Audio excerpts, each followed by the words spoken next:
I think it's one of the moments when you can believe what you see, because the data is really amazing. We know the data for the 1 year follow-up, and the curves were really diverse. And as we see after 2 years, the diversion is even higher. The reduction was at almost 60% comparison to the really a good stand.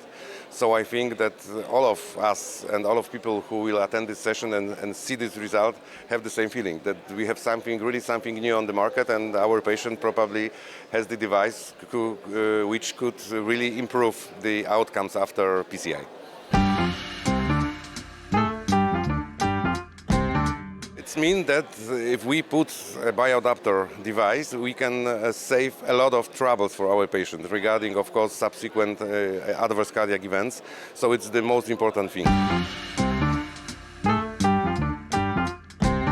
From my perspective and the perspective of the data, what we see, I would choose at that moment, especially young patient with LAD lesion, probably in the segment 6 and 7, because the results in this population of patients is even more pronounced. The reduction of adverse events was on 80%, so it's really unbelievable. So we can really save so many adverse events that's even for me it's really amazing that it's connected with the device, not even with the drugs, but the device itself could reduce these events in such a great scale.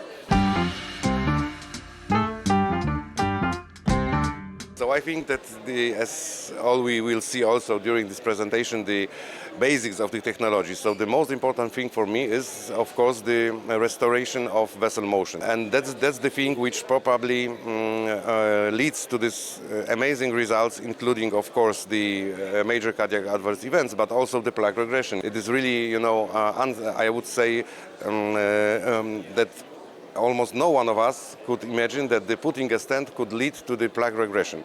And probably the most important factor is the vessel motion and the detachment of the structure of the device. So from my perspective, I think this is the most important issue. It's translated the results in LAD lesion, most movable vessels. So the result of restoring this movement is the biggest benefit is achieved in LAD. From my perspective, that is the reason that the result we see looks like that.